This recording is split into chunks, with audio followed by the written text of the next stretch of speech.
aici.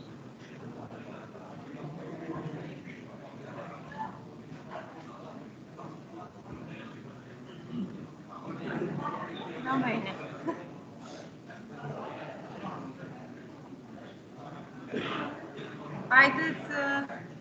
Haideți să începem, vă rog.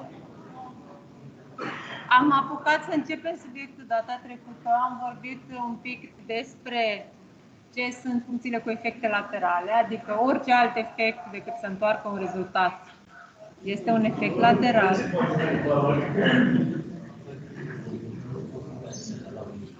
Am vorbit despre funcții pure. Funcțiile sunt pure atunci când, de fiecare dată când le aplicăm pe aceleași argumente, întorc aceeași valoare și nu au efecte laterale, și atunci când toate funcțiile sunt pure, am zis că avem proprietatea de transparență referențială. Asta să facem un mic rezumat a ce am apucat să zicem săptămâna trecută. Și asta este o pregătire pentru subiectul de legare sau scoping în engleză, dacă vreți să căutați detalii suplimentare pe subiect. Și sunt două tipuri de legare, statică sau dinamică. Statică se mai numește și lexicală, deci varianta în engleză ar fi lexical scoping, și cealaltă este dinamică. Noi în programarea funcțională, în general, avem legare statică. În limbajul Racket avem și un pic de legare dinamică, din cauza că limbajul Racket are mai mult decât strict programare funcțională. Nu e nimic. Să mă verific dacă am zis bine.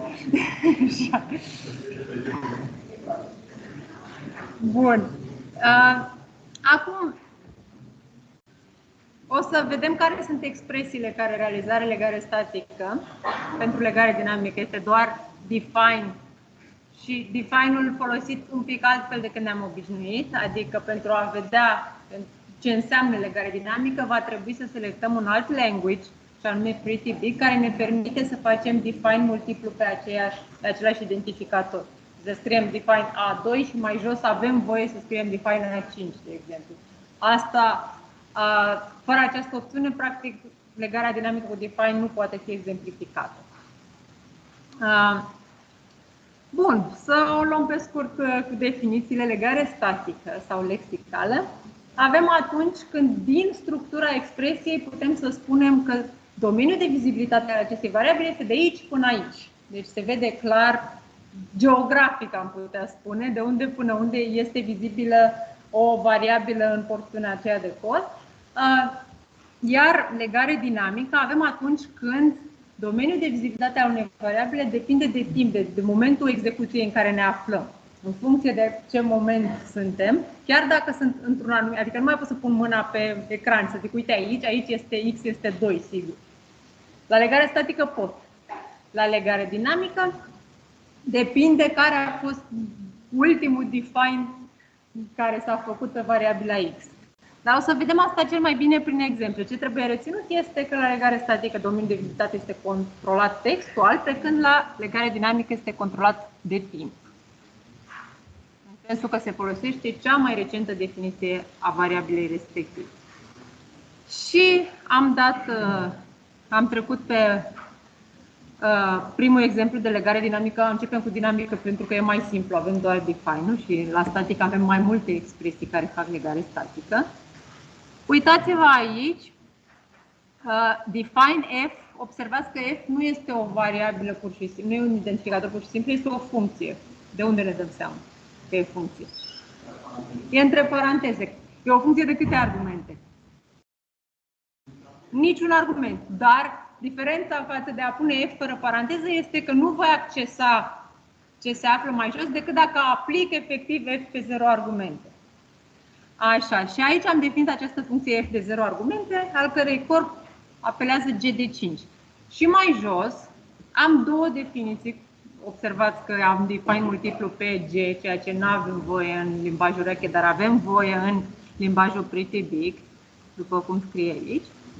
În prima definiție, g de x realizează pătratul numărului x, iar în a doua realizează cubul numărului x. Și acum întrebarea este: ce se întâmplă dacă apelez f pe 0 argumente la linia 6, ce rezultat voi obține? Adică 25. Și dacă apelezi de la linia 10, 125, pentru că în momentul în care apelezi la linia 10, se duce să vadă care este corpul funcției f ca să îl efectueze și face g de 5. Între timp, cea mai recentă definiție a ce înseamnă g este cea de la linia 8. Și atunci asta este definiția care se folosește. Deci, deși g-ul la care ne uităm noi este cel de la linia 2, cel din corpul funcției, la un anumit moment de timp acel g este legat la funcția pătrat și la un alt moment de timp este legat la funcția cub. Asta e un exemplu banal de legare dinamică în care contează cea mai recentă definiție a variabilei g.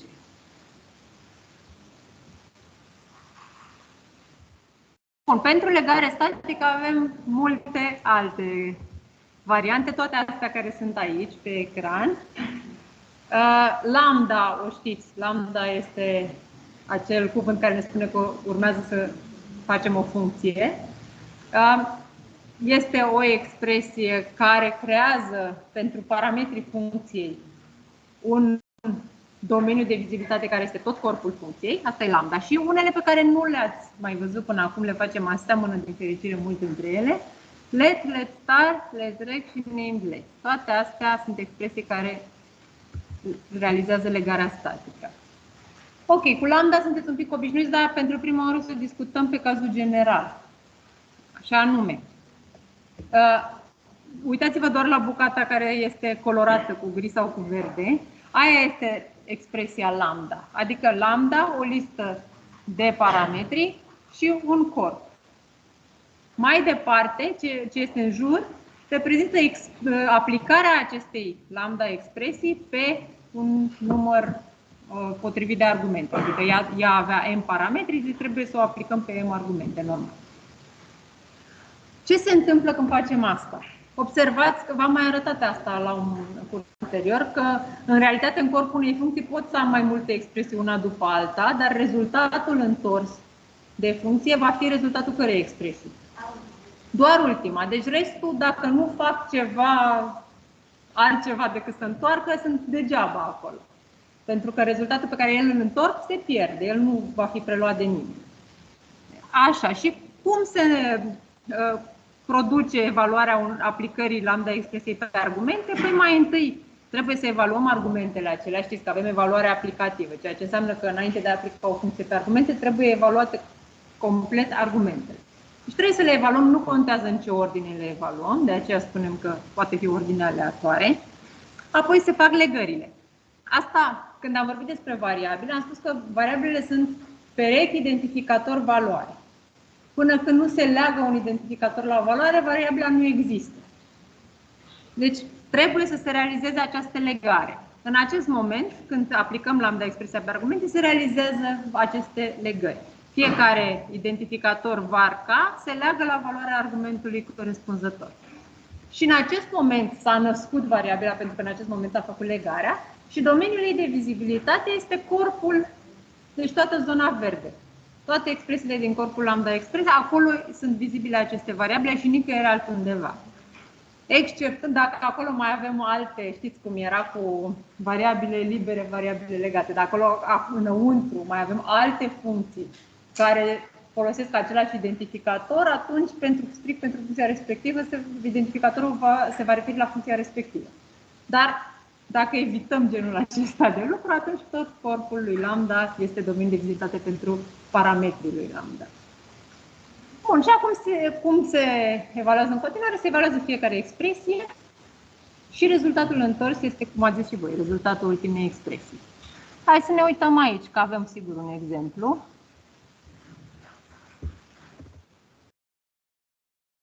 Uitați-vă la acest exemplu cu lambda, sus de tot. Avem o funcție test de 3 argumente. De fapt, este legat la un lambda, da? Test, i-am zis noi test ca să scriem mai jos doar test. Așa, dar ce ne interesează este porțiunea de aici. Asta este expresia lambda cu 3 parametri x, y, z și înăuntru 3 expresii. Face display doar ca să afișeze x-ul, apoi dacă y e mai mic ca 4, apelează recursiv test cu niște parametri modificați și avem aici comentariu că inclusiv un if fără else este posibil în limbajul prefix. În mod normal trebuie să avem la un if și condiție evident și else. Aici, având în vedere că oricum nu contează ce întoarce această expresie, deci faptul că pe else s-ar întoarce nimic, void, nu ne deranjează că void-ul ăsta oricum se duce în void, așa nu vine nicăieri altundeva ca să-l folosim. Și atunci e ok că folosim acest if fără else, dar rezultatul întregii expresii este cel întors aici, la linia 36, adică 10. Și acum, dacă apelăm așa test pe 1, 2 și 4, ce o să se întâmple? Hai să zicem împreună. Apelăm. Și ce se întâmplă mai întâi? Afișăm 1. Așa. După aia, Y-ul e mai mic ca 4? Deci se intră în recursivitate. Nu cu ce apel? Add 1 de Y. Deci 3, 4, 4. Bun. Și acum ce se întâmplă când am intrat? Afișăm 3. Mai departe? Nu. Verificăm că Y e mai mic ca 4. Nu este, ceea ce înseamnă că nu facem apel recursiv și întoarcem Z. Deci întoarcem cât e Z? 4. La unde îl întoarcem? Îl întoarcem în apelul părinte, că rezultatul acestui test 344 trebuie întors lui test 124 de mai devreme. Ok? Ceea ce înseamnă că este rezultatul celei de-a doua expresii de aici care se pierde. Deci îl întoarcem, dar îl întoarcem într-un loc în care nu facem nimic cu el. Așa, întoarcem 4 în apelul părinte și se pierde. Care? Apelul părinte ajunge la a treia expresie și întoarce 4 pentru că atât era Z-ul și în prima expresie. Deci dacă îi dăm astea, observați că a afișat, sunt mov afișările 1, 3 și valoarea de retur cu albastru este 4, exact ce am zis și noi aici. Și observați că s-a pierdut valoarea aceea de retur intermediară pentru că ea, de fapt, era valoarea celei de-a doua expresii, nu a ultimei expresii. Și așa se comportă lambda. Exact, pentru că singura valoare întoarsă care contează acestor în expresii este ultima. Ea este chiar rezultatul aplicării lui lambda. Bun, acum foarte mult cu lambda este let, dar pe let nu l-ați mai văzut până acum. Dar în realitate este doar o reordonare a ce se întâmplă la aplicarea unei lambda expresii pe argumente. Adică, în continuare, avem niște variabile var 1, var 2, var m și ele se vor inițializa la niște valori pe care aici le-am notat cu E1 de la expresie 1 până la EM și cu aceste inițializări evaluăm corpul care, la fel ca și la lambda, constă în m expresii. Diferența este că la lambda expresia în sine nu leagă nimic până când nu o aplicăm pe argumente. Ori la let, automat din start, suntem obligați să facem legările, adică încă din zona de imediat de după let, asta se numește zona de definiții, zona de legări, încă de acolo trebuie să legăm fiecare variabilă la o valoare. Dar în rest, în evaluare nu e nicio diferență, se comportă exact ca aplicarea lui lambda de m variabile pe m argumente care constau în E1, E2 și așa mai departe și evaluarea corpului. La fel, domeniul de vizibilitate al variabilelor este corpul lui let în cazul acesta și la fel rezultatul este cel întors de ultima expresie. Hai să vedem un exemplu. Ăsta îl comentăm ca să nu-l mai vedem. Și pe ăsta îl decomentăm. Bun. Deci avem acolo un define x2, se leagă în contextul global x la valoarea 2 și apoi un let care spune fie x egal cu 5 și y egal cu x plus 1 în expresia const de x plus y. Ce credeți că întoarce acest let? 5 și 3, da? Pentru că x-ul de aici nu este x-ul de aici. este X-ul inițial, pentru că ce am zis? Zona de vizibilitate a variabilelor definite în LED este corpul LED-ului. Deci, aici nu sunt în corpul LED-ului, aici sunt în corpul LED-ului. Doar la linia 44 sunt în corp. La linia 43, unde îl definesc pe Y, sunt încă în zona de legări. Deci, X-ul referit la linia 43 trebuie găsit în altă parte. Nu este X-ul care se leagă la valoarea 5 tot în LED. Și îl găsim mai sus. Dacă am comentat aici, ce credeți că s-ar întâmpla? Și am rulat din nou același LED. Exact. Uite, facem acest. Și zice că X este nedefinit și nu pot să îl refer înainte ca el să fie definit. Așa se comportă LED, până aici nu este complicat.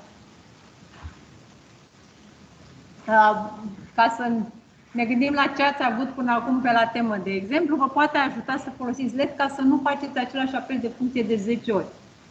Dar dacă aveți nevoie de, nu știu, un apel, nu neapărat, poate să fie și ceva simplu, poate să fie un card de el, dacă îl folosiți de 5 ori card de el mai jos, poate mai bine să scrieți LED X, să se lege la card de el și peste tot mai jos să folosim X. Star seamănă cu LED, dar observați că mai apare un pic de verde, adică o variabilă devine vizibilă imediat după ce a fost creată, imediat după ce s-a realizat legarea, inclusiv în restul zonei de legări. Deci nu la înainte, nu în partea de înainte a zonei de legări, dar în partea de după e vizibilă. Și de asemenea în tot corpul. Bineînțeles, ca să se întâmple chestia asta, legările nu se mai pot face în ordine aleatoare, se vor face stânga-dreapta. Deci întâi var 1 se leagă la E1, după aia var 2 se leagă la E2, astfel încât var 3 deja să-l vadă pe var 2 dacă are nevoie de el. În rest, totul este la fel. Deci, ce diferă la LED Star este că domeniul de vizibilitate al variabilei var K este restul textual, adică și restul legărilor și tot corpul. Expresiile se evaluează la fel, de întors se întoarce doar ultima. Hai să vedem un exemplu. Așa, îl documentăm pe ăsta. Pe LED Star și pe define-ul de mai sus. Și ce credeți că întoarce expresia selectată acum?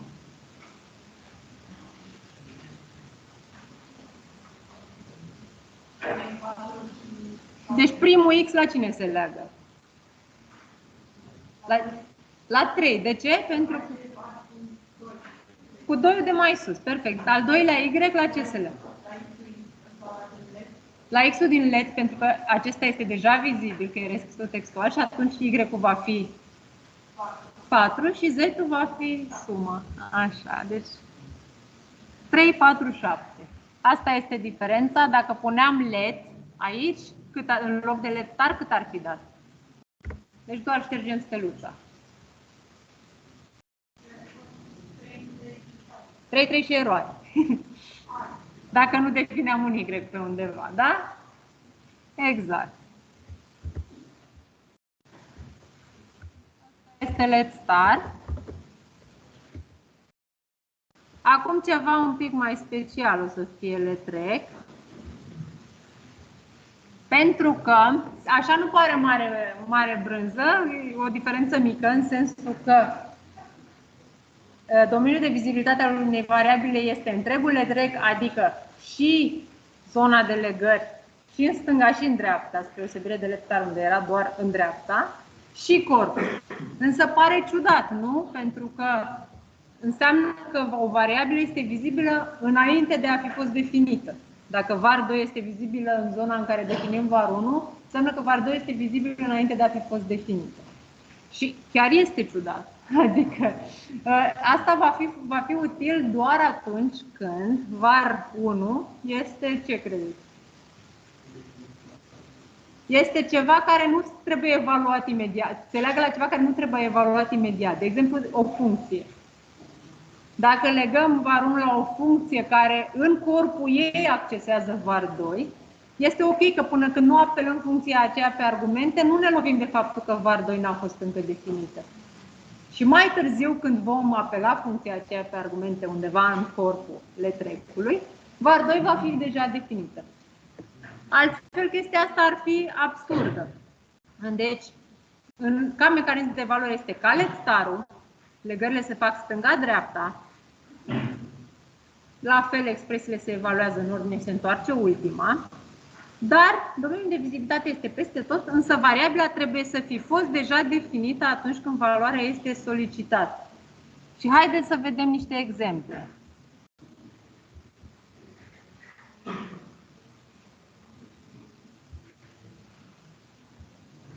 Uitați-vă la acest letrec. Ce face este să definească, aici sunt în letrec, am de fapt două variabile, par cu semnul întrebării și impar cu semnul întrebării. Asta, zona de legări a lui letrec începe aici și se termină aici.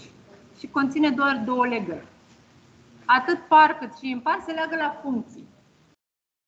Par cu semnul întrebării, ca să știm că este un predicat, primește un număr și zice dacă este 0 numărul primit, true, pentru că 0 e par. Dacă nu, înseamnă că pentru ca numărul să fie par, trebuie ca n-1 să fie impar. Și impar procedează absolut similar. Dacă ajunge la 0, întoarce fals pentru că 0 nu este impar și altminteri, ca el să fie impar, trebuie ca n-1 să fie par.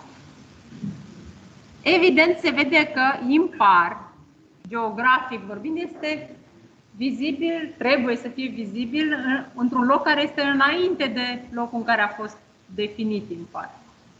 Însă, în momentul în care eu definez par, îl leg la o funcție care momentan nu face nimic. E ca și cum ar lua textul funcției ca atare și ar spune asta e funcția. Și abia în corpul lui letrec aici, la linia 57, se apelează par pe 243. Deci abia acum trebuie să aplicăm această funcție pe un număr și să intrăm să evaluăm ce e aici. Dar în acest moment deja par a fost definită și nu mai este o problemă. Deci numai în asemenea situație are sens să folosim letrec. Altfel ar trebui să ne descurcăm cu let sau cu let start.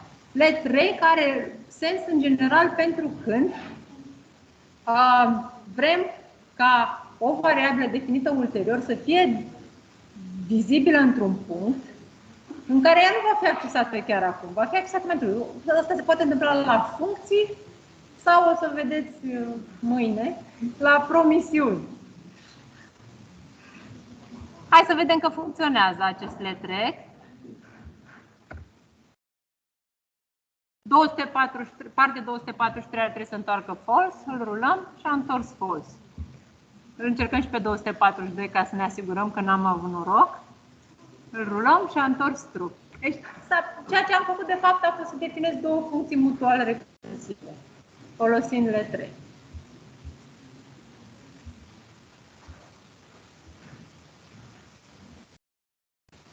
Bun, și acum hai să decomentăm și expresia asta de aici. Ce credeți că se întâmplă dacă rulez acest letrec?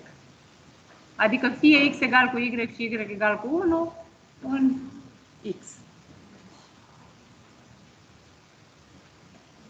Conform cu ce am zis până acum.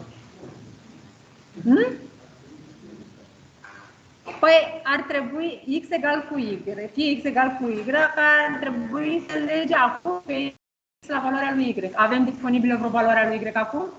Nu. Deci asta e problema. Chiar dacă în teorie zona de vizibilitate a lui y e întregul letrec, așa cum am scris pe slide-uri, acest dar, așa, variabila trebuie să fi fost deja definită atunci când valoarea ei este solicitată.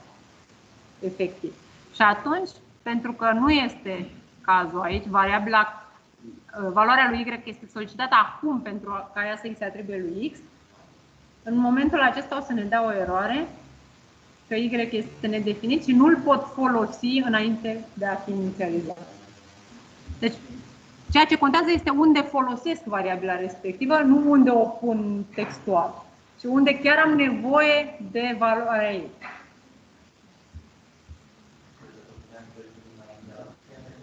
Da, pentru că era ca un let's. Ar fi fost deja definit. Hai să facem, nu? De ce să ne... Uite, îl decomentăm, îl luăm pe ăsta de aici, îl mutăm alături și acum ar fi fost ok. Ne-ar fi dat 1.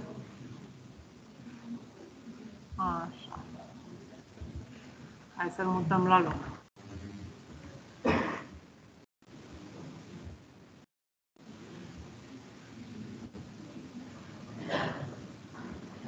Și în sfârșit, namelet. Namelet e ca o combinație între definirea funcțiilor cu define și let. Pentru că este exact ca un let din punct de vedere al construcției, dar mai apare între cuvântul cheie let și zona asta de legări, mai apare un nume. Nu trebuie să fie nume în român, poate să fie orice nume, da, orice nume îi dați voi.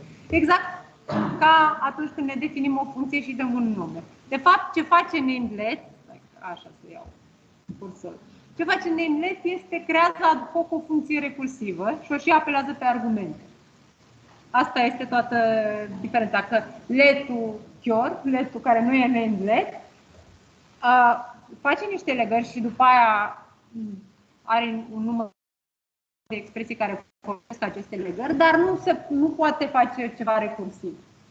Și ca să compensăm pentru asta avem varianta de namelet, care în zona de expresii permite inclusiv apelarea acestui let prin numele pe care l-am ales aici și un număr de argumente care trebuie să corespundă cu numărul de variabile din zona de legări.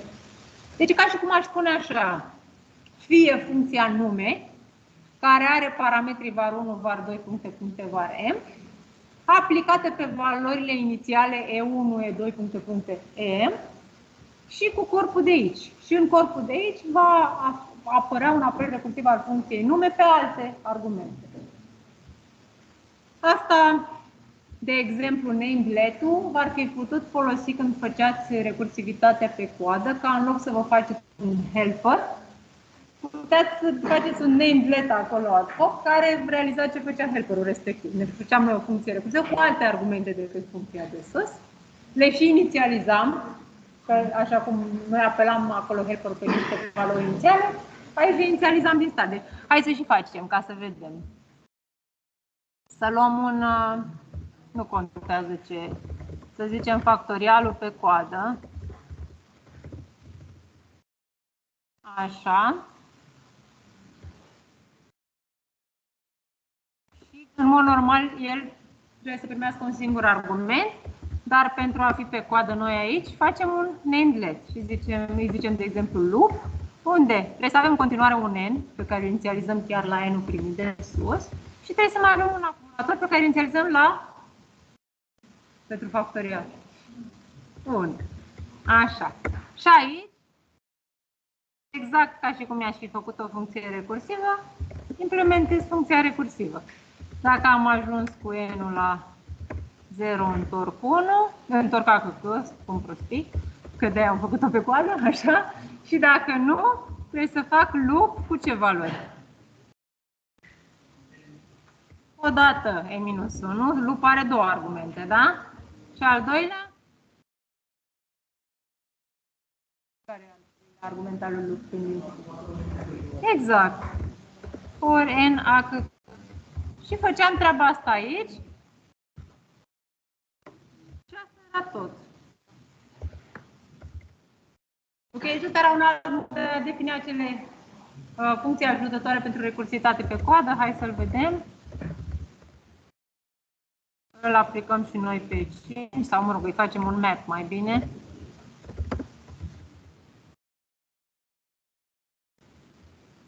Așa. Nu știe range pretty big. Ok, nu-i nimic, îl dau de mână.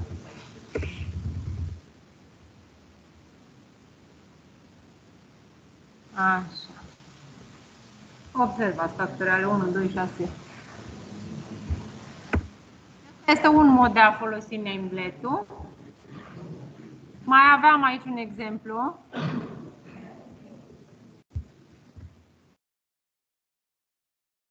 Despre inversarea unui număr. Deci am o funcție inversare care primește un număr. Nu era musai să pun lambda NR, puteam să pun inversare de NR. Și am făcut un namelet pentru a calcula numărul invers. Plecând de la numărul inițial, deci numărul curent va fi inițializat la NR și numărul inversat va fi inițializat la 0, pentru că de fiecare dată o să iau cu modulă ultima cifră și o să o adaug în numărul inversat. Și cum fac asta? Dacă am ajuns cu numărul curent la 0, înseamnă că s-a construit tot un număr inversat. Altfel, din numărul curent scot ultima cifră, fac quotient și rămân cu totul fără ultima.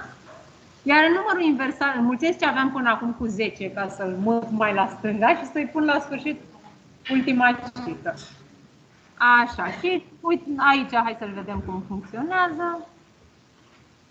Observați că l-a inversat, pentru că aveți comentariu mai jos. S-a apelat mai întâi cu 5, 123 și 0. După aia quotientul m-a lăsat cu 512 și 0 ori 10 plus 3, care e modulul, mi-a dat 3. Data viitoare quotientul m-a lăsat cu 51 și față de ce aveam 3 ori 10 plus 2, 32. Și tot așa urmează să se inverseze.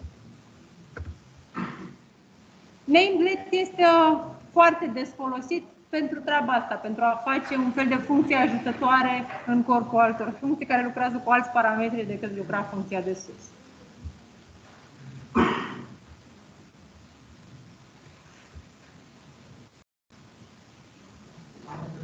Sigur. Ne ducem la cod, da.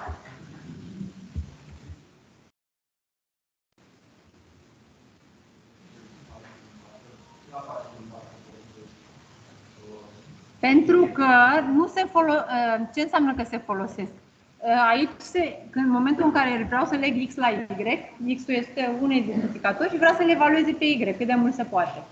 Și Y-ul nu e definit nicăieri. În schimb, în momentul în care leg par, variabila asta, identificatorul par, la o funcție, când încerc să evaluez o funcție, ea este în formă normală. Nu am ce să evaluez la ea. Până când nu aplic funcția pe argumente, eu nici nu pot să mă uit în corpul ei să văd ce se întâmplă acolo. Și atunci legarea reușește pentru că o funcție se evaluează la textul funcției. Nu se evaluează la altceva. O ia ca atare, știi? Este ca și cum s-ar crea o cutie. Zice, ce înseamnă funcția? Înseamnă acest text de aici până aici și valoarea variabilelor pe care le știam în acel moment. Atât. Adică ia contextul pe care îl știa în acel moment, fără să se uite, există și variabile care nu știu ce sunt. Nu, doar variabile care știu ce sunt, le notez acolo în cutie. Textul funcției și ce mai știu despre variabile. Contextul respectiv, pe măsură ce se fac noi definiții, poate fi completat. Adică apar mai târziu acolo noi legări. O să vedem și asta, sper că azi. Așa. Adică felul la ce se evaluează funcțiile. Poate că asta ar fi cel mai bun mod de a descrie. Funcțiile se evaluează la închideri funcționale. Și închiderile funcționale sunt această pereche dintre textul funcției și contextul în punctul de definire al funcției. Și asta. Exact. Cât timp nu apelăm pe argumente, oricum nu se evaluează corpul și exact cum ai zis tu, am putea să scriem orice prostie acolo, că nu s-ar întâmpla nimic rău. Sigur că dacă mai târziu o apelăm, trebuie să avem mare grijă să nu ajungem la prostiile respective, că altfel o să se întâmple ceva rău.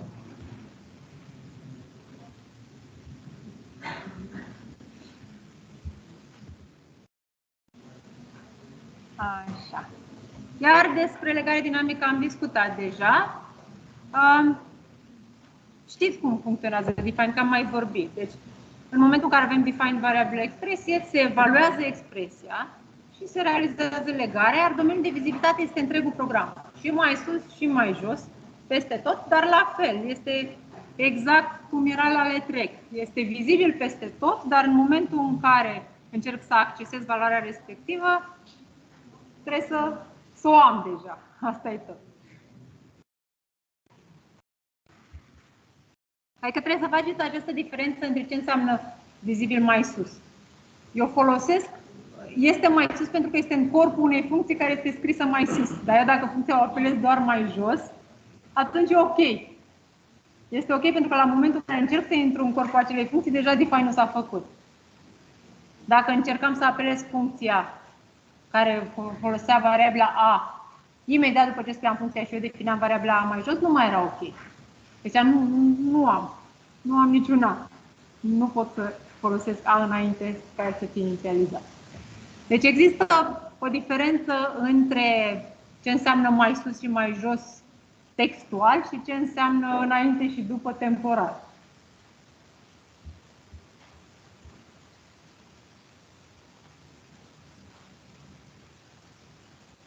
Cu define, exact ce puteam să fac cu letrec, pot să fac și cu define, adică să definesc funcțiile în orice ordine, cât în momentul referirii lor le găsește definite și să fac funcții mutuale recursive. Deci acel par și impar pe care îl aveam definit aici în letrec, puteam la fel de bine să-l fac pe nivelul top level, pe nivelul cel mai de sus, cu define, să definesc o funcție par care apelează funcția impar, care n-a fost încă definită, și funcția impar care apelează funcția par, și abia aici să apelez oricare din ele, într-un moment suficient de târziu cât deja amândouă funcțiile să existe.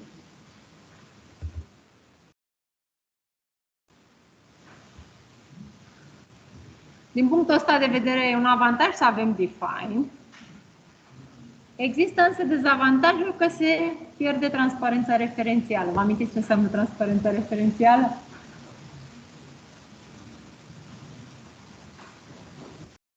Ce era transparența referențială?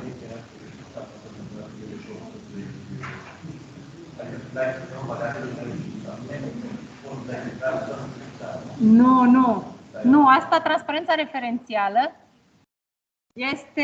există atunci când toate expresiile sunt pure, ce am zis la începutul cursului de astăzi, adică toate funcțiile, când sunt aplicate pe aceleași argumente, întorc aceeași valoare și nu au efecte laterale. De ce am zis că se pierde transparența referențială? Păi vă amintiți ce am făcut la început de tot? Am definit acele f, funcția f de 0 argumente, care ba dădea 25, ba dădea 125. Din cauza că permiteam cu define să definim un g și mai târziu alt g. Asta înseamnă că am pierdut transparența referențială, că f pe 0 argumente va întoarce 25, f pe 0, deci tot aceleași argumente, că dacă nu e niciodată tot aceleași, va întoarce 125. Nu te mai poți baza cu o expresie, va întoarce oricând același lucru. În momentul în care ai această construcție define care poate dinamic să schimbe ce înseamnă un anumit identificator.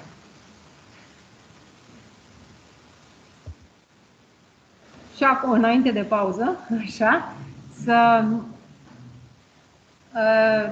trecem un pic în revistă aceste trei construcții, define, let și set, pentru că am văzut că multă lume face confuzii despre când să folosesc. Bine, set n-ați văzut și nici nu o să vedeți, dar așa, să vă spun că există doar.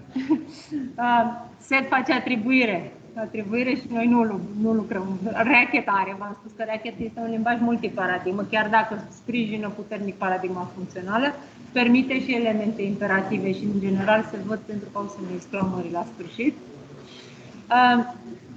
Dar diferența este, let-ul pe care l-am studiat astăzi intenționează să creeze un context local, adică fie variabila asta aici, doar în contextul ăsta vreau să-mi recunoști această legare și fac niște calcule cu el.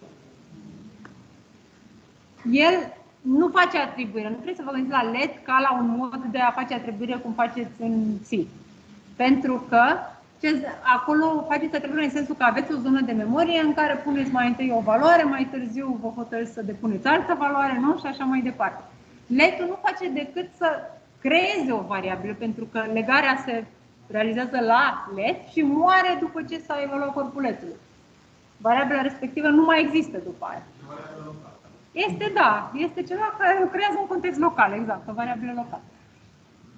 Define este pur și simplu un mod de a da un alt nume unei expresii, de obicei pentru a accesa cu un nume scurt o chestie care altfel ar trebui să scriem ceva mai mare, adică, sau pentru documentare, adică vreau să-i dau un nume mai sugestiv decât ar fi dacă aș scrie expresia ca atare. Define nici nu este legal peste tot. Pot să-l fac pe top level sau pot să-l fac cu define doar la început. Imediat într-o funcție, la începutul funcției, pot să fac define-uri ajutătoare. Adică să-mi definez, de exemplu, alte funcții sau alte valori. Dar nu pot în corpul funcției pe unde am eu chef, așa, în mijlocul unui calcul să mai bag un define. Aia o să spună că nu. Pentru că nu am ce căuta cu el acolo. Așa. Și set este atribuirea. Set chiar este atribuirea. Se poate folosi oricând. Dar nu puteți să-l folosiți voi, da. Pentru că noi învățăm programare funcțională. O să-l folosim un pic pentru exemple, adică nu pentru a vedea cum funcționează set, ci pentru a vedea de câte ori se apelează nu știu ce. O să facem set ca să numărăm sau chestii de genul ăsta, dar didactic.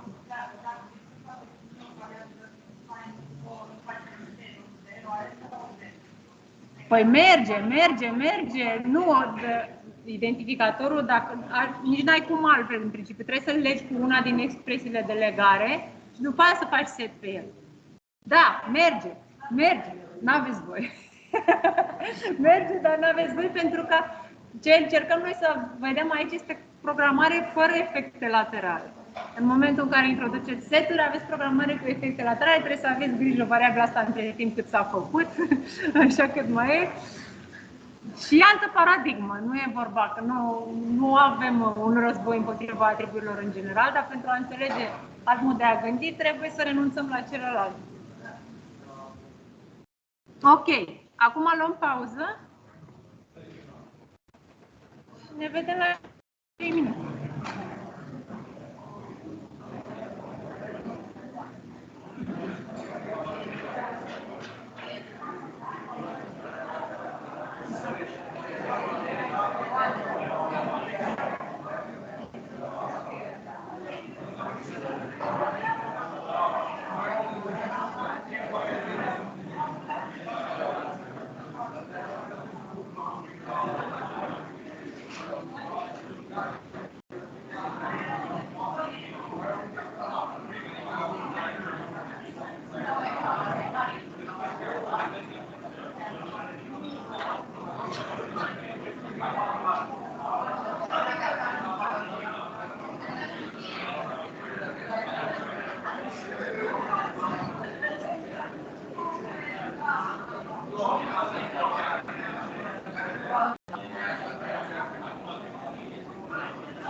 Are grijă că albumul avem de. Nu avem grijă. Avem grijă. Este al dumneavoastră? Da, nu, ăsta e album. Sigur? Sigur că știu unde l-am pus. Știu unde l-am pus. Trebuie să-l scop ăsta ca să-l scop al meu. Da, adică mă rog, sigur că se deschide la locul ăla, dar mai bine să nu le închid. Nu. Nu s-a închis, nu? Nu. Dar nu mai am baterie și în rest merge atât de bine că nu vine să iau altul. Nici am găsit baterie, nu se mai poate.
mare lucru.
Ok?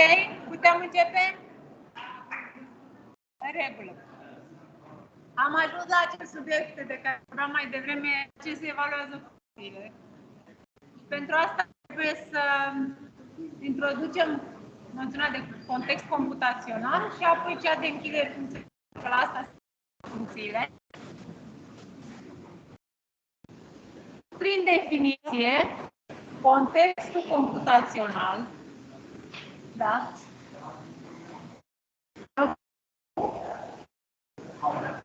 Singur, ce nu mai merge.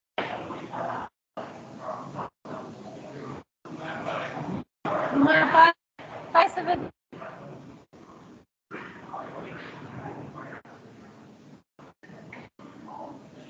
Să fac altul?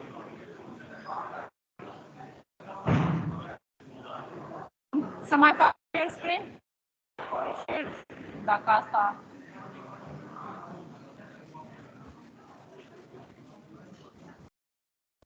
Acum nu știu dacă... Știu, am încercat mai întâi share screen, nu schimb nimic, nu? Ne fac altceva.